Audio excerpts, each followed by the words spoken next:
Bonjour Céline. Bonjour Thibaut. Toute de Noël vêtue. Vous avez vu, ce matin. j'ai fait un effort quand même. Hein.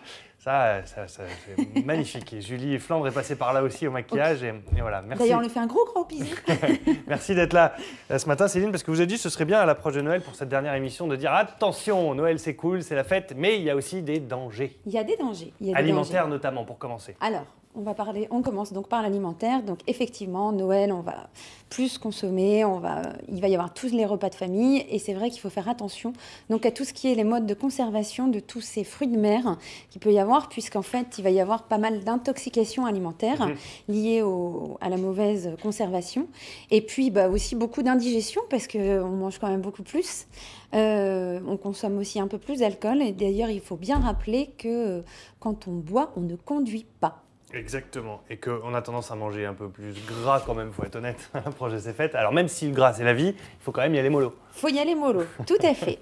Mais justement, je vais rebondir sur un petit truc aussi, il faut faire attention à l'ouverture par exemple d'huîtres, puisqu'en fait il y a quand même aussi pas mal de consultations, notamment pour des sutures, puisque bien souvent on pense savoir le faire, ou on utilise un mauvais couteau, et il faut vraiment avoir le gant plus...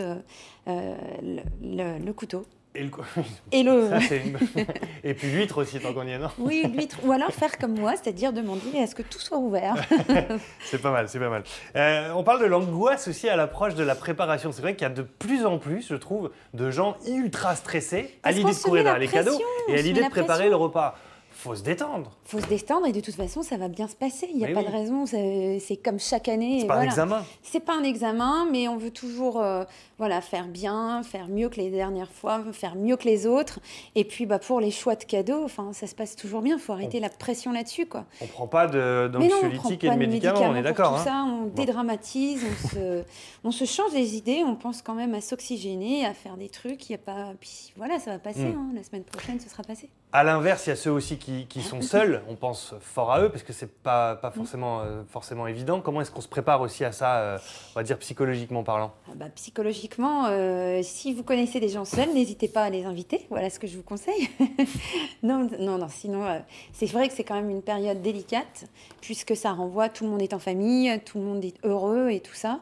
Et il faut penser aux plus démunis aussi. Il y a des tas de choses et il y a plein de choses qu'on peut faire aussi au niveau, si on veut aider les associations au moment des fêtes de Noël. Et une chose importante, parce que là on rigole un petit peu, mais ce qui est aussi important, c'est que là on est en période quand même d'épidémie, notamment pour la gastro, la grippe arrive ou est bien arrivée, et je pense qu'il faut rappeler certaines choses de base, c'est-à-dire quand on est malade, on ne se fait pas la bise, même si c'est Noël, on essaye de se laver les mains, vraiment de reprendre toutes les mesures hygiéniques possibles. Aux urgences, à l'hôpital et dans les cliniques, arrive beaucoup au moment des fêtes de Noël. Le cocard, l'œil noir, le fameux bouchon de champagne. Bouchon de champagne. Non, mais c'est pas possible, ça arrive. Mais si, mais ça arrive encore. Hein. Ce n'est pas que dans des livres, Thibaut. Donc donc pour ouvrir le bouchon de champagne, on évite de se l'orienter vers soi ou vers quelqu'un, puisqu'en fait, le plus souvent, c'est vers quelqu'un. Au lendemain des cadeaux de Noël, c'est l'heure des gadins aussi. Quand on essaye la paire de rollers, quand on monte sur un vélo, skate, de tous ces jeux formidables, mais dont on ne sait pas utiliser. Les fameux. Je ne sais plus comment ça s'appelle justement. Les overboards. Les overboards, voilà. Il faut peut-être porter quand même un casque et puis des protections. C'est préférable. C'est préférable. Attention aux feux de sapin. Les sapins en fin de vie, une fois qu'ils sont restés 15 jours, 3 semaines dans le salon, ils sont encore évidemment beaucoup plus secs. Tout à fait. Ils partent beaucoup plus vite en feu. Partent beaucoup plus vite. À cause des guirlandes. Qu'est-ce qu'on doit... Il faut penser à arrêter les guirlandes. De toute façon, ne pas les laisser toute la nuit, faire attention. Voilà, tout ça, c'est du bon sens en fait. Et puis, heureusement, maintenant, chaque maison est quand même a son détecteur de fumée, mais c'est vrai que c'est quand même encore des drames qu'on voit au moment des fêtes de fin d'année.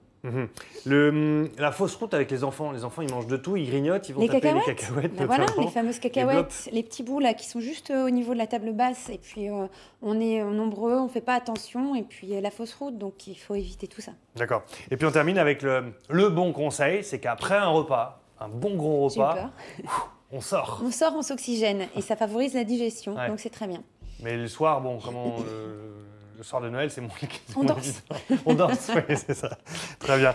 Et puis le dernier conseil Ça, c'est plutôt du réveillon. Enfin, je ne sais pas, ça peut arriver à tout moment. Le dernier conseil entre de les fêtes Céline et rajoute, et puis n'oubliez pas de sortir couvert, évidemment. Évidemment, puisqu'il y aura des rapprochements, forcément.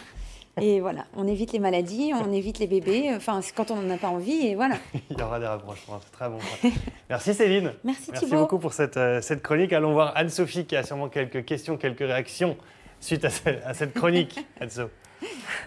J'ai une réaction déjà de Brigitte qui nous a envoyé un petit mail pour nous dire « Moi, pour les huîtres, j'ai trouvé la solution. Je mets un gant de jardin doublé de cuir à l'intérieur. Et depuis, je fais 260 huîtres en 18 minutes. » Bravo Brigitte et je vous souhaite un joyeux Noël. 18 minutes, ça fait combien d'huîtres à la minute ça? 260. Ah bah, prenez votre téléphone et calculez tout ça. Mais moi, j'ai qu'une chose à vous dire, c'est qu'il faut qu'on invite tous Brigitte à la maison pour ouvrir nos huîtres. Hein, et puis voilà, ça sera beaucoup plus facile.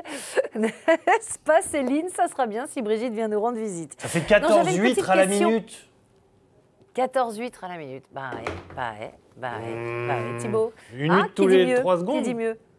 4 secondes, d'accord. Ok, non, mais pourquoi pas. Bah, si elles sont préparées. Moi, je pense que c'est possible. Hein. Si elles sont prêtes, non, je pense que si elles sont alignées, on peut y arriver. Bravo. Hein. Non, j'avais une petite question de Damien. Céline qui dit ok, il y a tous ces mots, tous ces bobos potentiellement, mais lui, ce qui le stresse le plus au moment des fêtes de fin d'année, c'est le coup de fatigue. Alors il se demande si là, aujourd'hui, présentement, hein, alors qu'il reste que 5-6 dodo avant Noël et les fêtes de fin d'année, il n'y a pas un petit moyen d'éviter un coup de fatigue, il n'y a pas un petit truc qui peut le stimuler, ou au niveau alimentaire, ou au niveau complément alimentaire, vitamines, voilà, non, parce que souvent les fêtes de fin d'année, on est un peu fatigué, c'est vrai. Eh bien, on anticipe, on se repose, on fait des bonnes nuits dès ce soir, on dort. On se couche tôt, n'est-ce pas Thibaut? On anticipe. On anticipe. Non, et puis après, aujourd'hui, on a quand même tous les fruits, les agrumes, les clémentines, les oranges. Voilà, on n'hésite pas à prendre toutes ces bonnes choses avant les fêtes. Et puis, on essaye d'être raisonnable quand même pendant les fêtes, non?